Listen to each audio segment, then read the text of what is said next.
മദ്യനയ അഴിമതി കേസിൽ enforcement arrest ചോദ്യം ചെയ്ത് ദില്ലി മുഖ്യമന്ത്രി അരവിന്ദ് കെജ്രിവാൾ നൽകിയ ഹർജി ഹൈക്കോടതി ഇന്ന് പരിഗണിക്കും. ഹർജിയിൽ ഹൈക്കോടതി ഇഡിക്ക് നോട്ടീസ് അയച്ചിരുന്നു. മദ്യനയ കേസിൽ സുപ്രീം കോടതി ജാമ്യം അനുവദിച്ച സഞ്ജയ് സിംഗ് ഇന്ന് ജയിലിന് പുറത്തേക്ക്. സുപ്രീം കോടതിയിൽ നിന്ന് ഇഡി നേരിട്ടത് രൂക്ഷമായ വിമർശനമാണ്. കൂടുതൽ വിവരങ്ങളുമായി ദില്ലിയിൽ നിന്ന് സിബി ചേരുന്നു. സിബി, ഇന്നലെ സുപ്രീം കോടതി വളരെ ഗൗരവമുള്ള ചില നിരീക്ഷണങ്ങൾ നടത്തി. നിങ്ങൾക്ക് ഇതുവരെ ഒരു തെളിവ് പോലും കോടതിക്ക് മുന്നിൽ ഹാജരാക്കാൻ കഴിഞ്ഞില്ല. ആലോചിക്കണം, 5 മാസം ജയിലിൽ കിടന്ന ഒരാളുടെ ജാമ്യാപേക്ഷ പരിഗണിക്കുന്ന സമയത്ത് കോടതി പറയുകയാണ് ഇതുവരെ ഇഡിക്ക് ഒരു തെളിവ് പോലും കോടതിക്ക് മുന്നിൽ ഹാജരാക്കാൻ കഴിഞ്ഞില്ല എന്ന്. എന്താണ് സിബി ഇത് സംബന്ധിച്ച കൂടുതൽ വിവരങ്ങൾ? ഷമ്മി, തീർച്ചയായും ഈ ദില്ലി മദ്യനയ കേസുമായി ബന്ധപ്പെട്ടുകൊണ്ട് വളരെ രൂക്ഷമായ വിമർശനമാണ് ഇന്നലെ ഇഡിക്ക് ജസ്റ്റിസ് സഞ്ജയ് ഖന്ന അധ്യക്ഷനായ 3-അംഗ ബെഞ്ചിൽ നിന്നും ഉണ്ടായത്. പ്രധാനമായും 6 മാസത്തെ ജയിൽവാസത്തിന് ശേഷമാണ് ആം ആദ്മി പാർട്ടിയുടെ രാജ്യസഭാ എം ആയ സഞ്ജയ് സിംഗിനെ ഇന്നലെ സുപ്രീം കോടതി ജാമ്യം അനുവദിച്ചത്. ഈ ജാമ്യം അനുവദിച്ചുകൊണ്ടായിരുന്നു ഇഡിക്കെതിരെ വളരെ രൂക്ഷമായ വിമർശനം ഉന്നയിച്ചത്. പ്രധാനമായും ഈ കേസിൽ തെളിവുണ്ടോ എന്നുള്ള ചോദ്യമാണ് വീണ്ടും സുപ്രീം കോടതി ആരാഞ്ഞത്. കഴിഞ്ഞ 6 മാസക്കാലമായി ഈ കേസുമായി ബന്ധപ്പെട്ടുകൊണ്ട് അന്വേഷിക്കുന്നു. ഇഡി അന്വേഷിക്കുന്നത് നമുക്കറിയാം കള്ളപ്പണം ഇടപാട് തന്നെയാണ്. ഈ കള്ളപ്പണം ഇടപാടുമായി ബന്ധപ്പെട്ടുകൊണ്ട് സഞ്ജയ് സിംഗിനെ 6 മാസം മുമ്പ് അറസ്റ്റ് ചെയ്യുന്നു, തെളിവുണ്ടെന്ന് പറയുന്നു, പിന്നീട് ജയിലിൽ അടയ്ക്കുന്നു.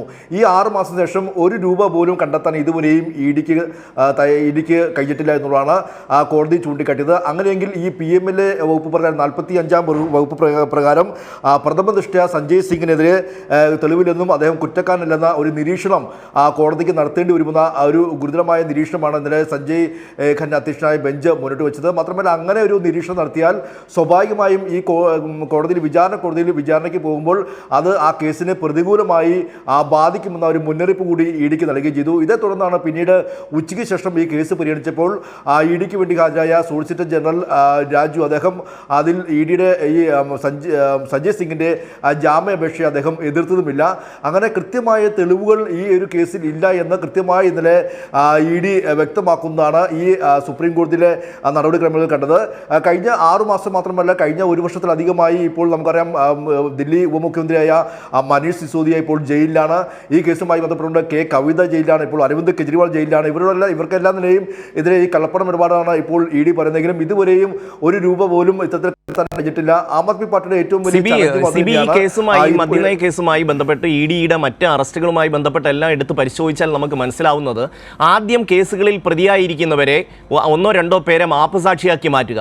ഇവരെ മാപ്പുസാക്ഷിയാക്കിയ ശേഷം അവരിൽ നിന്ന് ഒരു മൊഴി രേഖപ്പെടുത്തുക. ആ മൊഴിയുടെ അടിസ്ഥാനത്തിൽ മറ്റുള്ളവരെ രാഷ്ട്രീയ ലക്ഷ്യത്തോടുകൂടി പ്രതിപക്ഷ നേതാക്കളെ അറസ്റ്റ് ചെയ്ത് ജയിലിൻ്റെ അകത്ത് ഇടുക.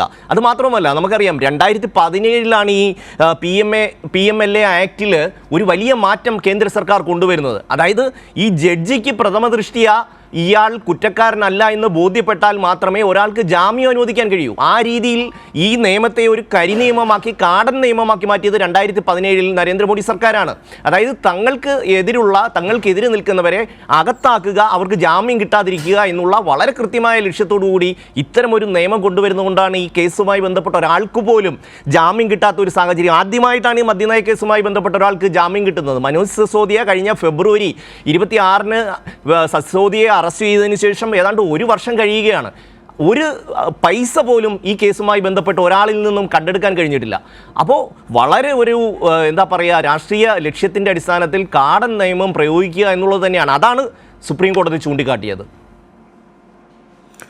തീർച്ചയായും ഈ കേന്ദ്ര അന്വേഷണ ഏജൻസികളെ ഏതൊക്കെ രീതിയിൽ പ്രതിപക്ഷ നേതാക്കളെ വേട്ടയാടാൻ വേണ്ടി ഉപയോഗിക്കുന്നു എന്ന് വ്യക്തമാക്കുന്ന കാര്യങ്ങൾ തന്നെയാണ് ഇപ്പോൾ നടന്നുകൊണ്ടിരിക്കുന്നത്. കാരണം ഏതാണ്ട് ഇന്നലെ നമുക്കറിയാം സഞ്ജയ് സിംഗിൻ്റെ കാര്യം മാത്രം എടുത്തു നോക്കിയാൽ സഞ്ജയ് സിംഗിനെതിരെ 6 മാസം മുമ്പ് അറസ്റ്റ് ചെയ്യുമ്പോൾ അന്ന് പ്രധാനമായും സഞ്ജയ് സിംഗിനെതിരായ തെളിവായി പറയുന്നത് വ്യവസായിയായ ദിനേശ് അറോറയുടെ ഒരു മൊഴിയാണ്, വ്യവസായിയായ അദ്ദേഹത്തിൻ്റെ മൊഴിയാണ്.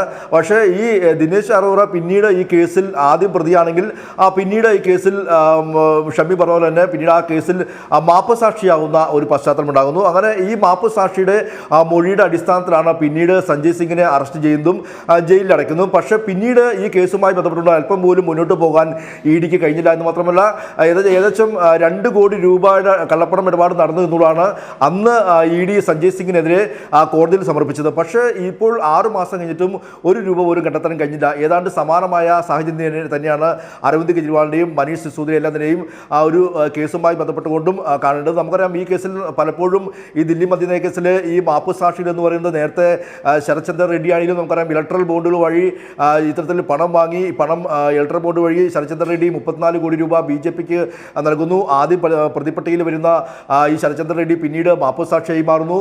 മറ്റൊരു ആന്ധ്രയിലെ രാഘവ് മുകുന്ദ അദ്ദേഹം ഈ കേസിൽ പ്രതിയായിരുന്നു. എന്നാൽ പിന്നീട് രാഘവ് മുകുന്ദയുടെ അച്ഛൻ NDA സ്ഥാനാർത്ഥി ആന്ധ്രയിൽ വരുന്നു. അങ്ങനെ BJPക്ക് പ്രത്യുപകാരം ചെയ്യുന്ന എല്ലാവരും പിന്നീട് ഈ കേസിൽ പ്രതിയാകപ്പെട്ട എല്ലാവരും പിന്നീട് ഈ കേസിൽ മാപ്പ് സാക്ഷിയാകുന്ന ഒരു പശ്ചാത്തലം നമുക്ക് പല പല സംഭവങ്ങൾ അക്കമിട്ട് നിർത്തിക്കൊണ്ട് പറയാൻ കഴിയും. അതെല്ലാം തന്നെ പുറത്തു വരികയും ചെയ്തിട്ടുണ്ട്. പ്രത്യേകിച്ച് ഇലക്ട്രൽ ബോണ്ട് എന്ന വലിയ അഴിമതി പുറത്തു വന്നപ്പോഴാണ് ഈ ദില്ലി മദ്യനയ കേസിലെ പല പ്രതികൾക്കും ഇത്തരത്തിൽ പ്രതികളും ഇലക്ട്രൽ ബോണ്ട് വഴി BJPക്ക് പണം നൽകിയെന്നെല്ലാം നിലയും വ്യക്തമാകുന്നു. പിന്നീട് ഇവരെല്ലാം നിലയും മാപ്പ് സാക്ഷിയായെന്നും വ്യക്തമാകുന്നു.